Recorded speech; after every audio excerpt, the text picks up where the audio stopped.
Lieutenant Governor Stratton, thank you so much for being here with us today as we learn a little bit more about all the candidates running for Senate. I think a lot of people see the U.S. Senate and they think of the Democrats all vote together, the Republicans all vote together, it's a head count.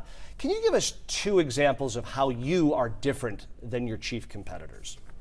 Well, there are several differences between me and my opponents. First of all, I'm the only candidate in this race that has represented the entire state of Illinois. And I've done so for the past 7 years. It's been a great honor to serve as the Lieutenant Governor of Illinois alongside Governor Pritzker.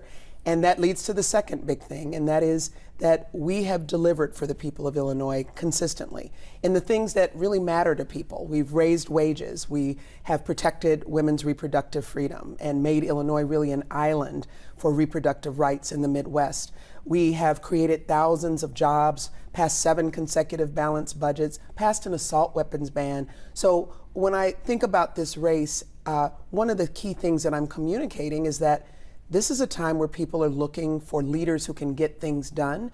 That's what I've done for the last 7 years as Lieutenant Governor. It's what I did before that as a state representative. And it's an example of what the people of Illinois deserve. Either as a state rep or as the Lieutenant Governor, is there a mistake you've made along the way that you say, boy, I wish I could have done that a little bit differently? I don't know if there's any one mistake. I mean, I think there's no playbook. There's no playbook when you are faced with a threat of federalization of troops to the city of Chicago and a military presence on our streets. There's no playbook when you're facing a global pandemic. But what's important is that in those moments, you just have to be ready to lead. And you have to be ready to step up and show the kind of courage and boldness that people are looking for, and strength. As Trump, threatened to send troops to the city of Chicago and the state of Illinois, we stood together and said, not here. We don't want you here. And it's not because we knew all that was going to play out, but we knew that first and foremost, we had to let him know that Chicago is not a place that's going to be a playground for his authoritarian tactics. And we stood strong, and he did not send those, he sent the troops, but we never saw them deployed to our streets in that way. On that matter, of the 3 major candidates running for the Senate seat, you have been the most aggressive on the topic, saying abolish ICE. That was your quote in the debate. What about the roles ICE plays in human trafficking and child smuggling and fentanyl? How do you do those things if you abolish ICE?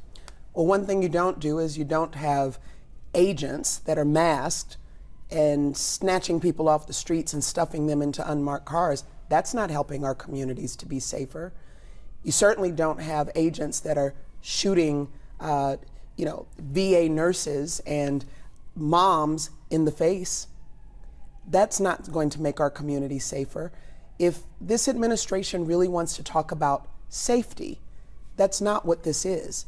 And I am speaking out and saying we need to abolish ICE because this system is rotten to the core right now. We are seeing the terror that's being inflicted upon our communities. Donald Trump said he'd go after the worst of the worst. That's not what's happening. He's gone after daycare workers and tamale vendors. He's gone into laundromats and churches and other houses of worship. If we certainly, of course, I'm someone that believes in secure borders, but this isn't what this is about. But how, to use the phrase abolish ICE is sort of a mallet. And some might say this requires more of a scalpel because ICE does more than just the things you're enumerating. And what I'm saying is that ICE cannot be reformed in my book. It cannot be reformed.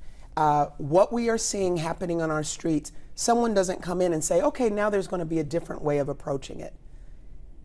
We have people that I don't know who's behind those masks.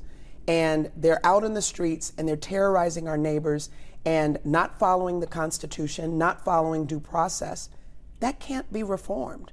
So to me, we need to really focus on abolishing ICE. We need to prosecute those agents that have committed crimes. We need to prosecute them and hold them accountable. I'm proud of the work that we've done here in Illinois to create the Illinois Accountability Commission, where people are gathering narratives and stories and photos and videos, because this president will not always be in power, and we're going to be ready to hold him accountable. Then who's in charge of human trafficking and child smuggling if we get rid of ICE? Well, there's an entire department of Homeland Security.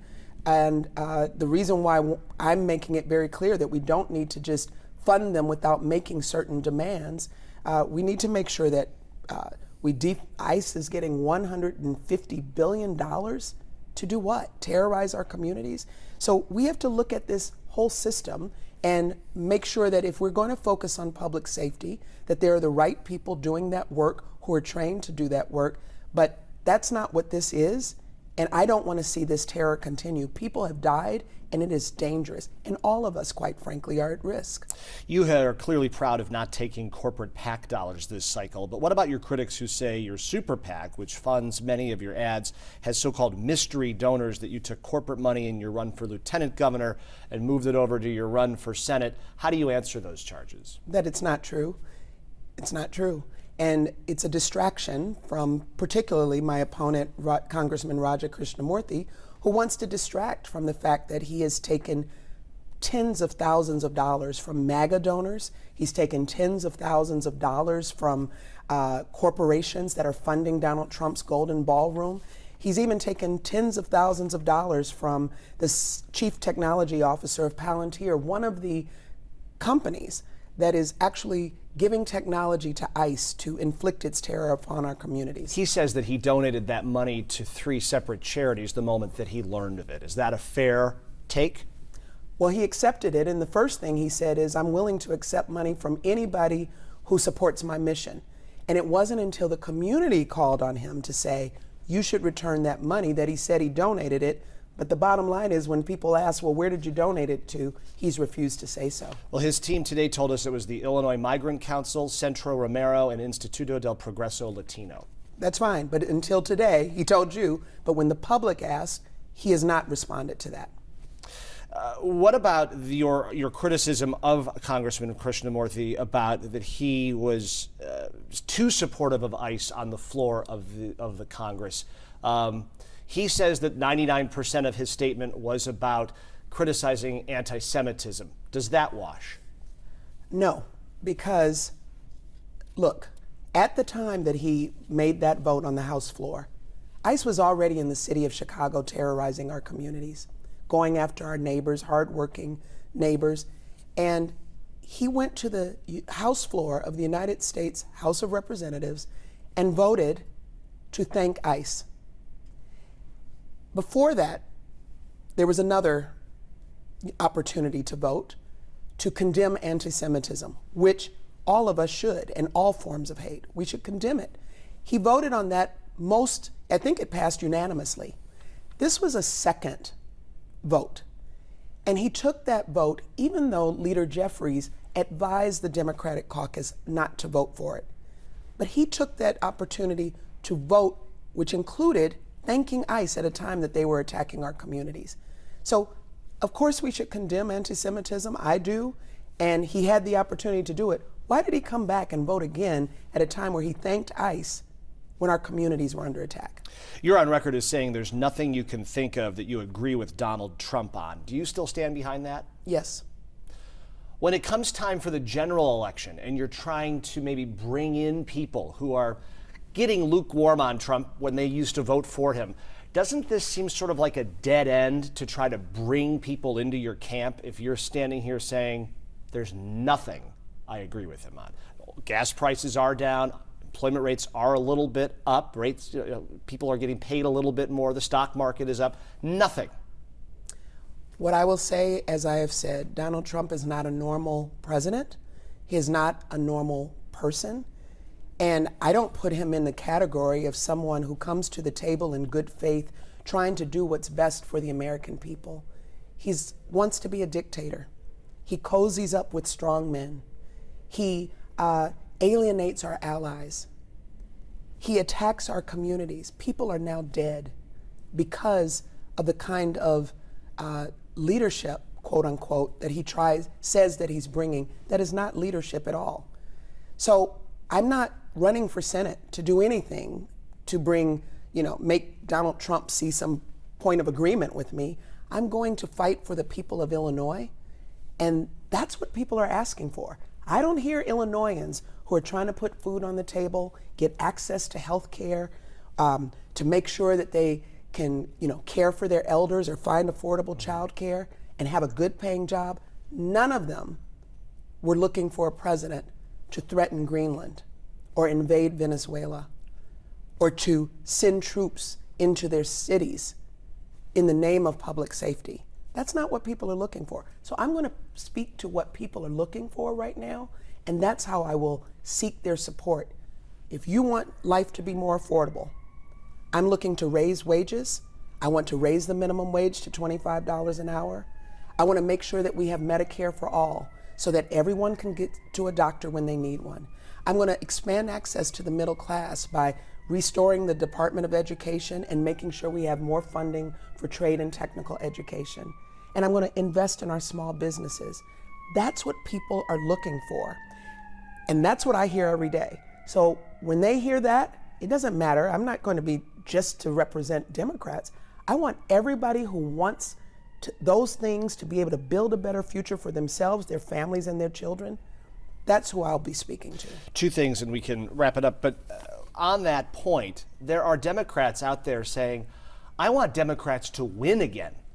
Democrats have had a cold streak. I mean, where there's no position in Washington where the Democrats are in control. Doesn't the party need to open up their doors a little bit more? Don't you need to throw a little more chum in the water to maybe try to draw a larger base? I think that's what we're doing, and it's what we've demonstrated. Is it working? Well, look at Illinois. Okay, but Illinois is not, I mean, I guess that's where your focus is, but the country wants to have a little more togetherness or try to widen the tent, no?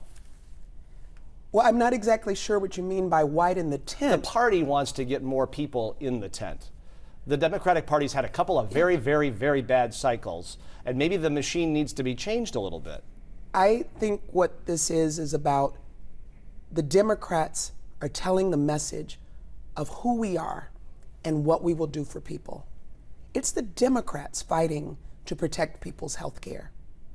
It's the Democrats who, when food assistance was on the line, said we're going to fight to make sure people can put food on the table. It's Democrats that are working to make sure that we protect education and support our teachers. It's Democrats that stand up for working families every single day, including the men and women of organized labor. So we want everybody to have access to those things, and you are right. Let's widen the tent and let more people understand if you want those things, it's Democrats that are delivering, and we welcome you to join us. Last question. We're sitting right across from Chicago City Hall. If Brandon Johnson announces he's running for a second term, will he have your support? We'll see. Will he have your support if he announces he's running for a second term? We'll see. What would be the yay or nay factors that would determine your we'll see? Just that we'll see. Okay. Is there anything you'd like to leave us with we have open voting starts, early voting starts in a week's time in some of the suburbs. What is your sense of the race? My sense of the race is that I'm going to continue doing everything that I can over the next few weeks to get my message out, and that when people hear my message of how I want to give the people what they want, that they will join our team. It's important to me, as the only candidate in this race not accepting any corporate PAC money, to make sure that they know that this race is about the people. It's not about corporate special interest. It's about making sure their voices are heard. And I want to take their voices with me to Washington and represent them. Lieutenant Governor Juliana Stratton, thank you for your time. Thank you for having me.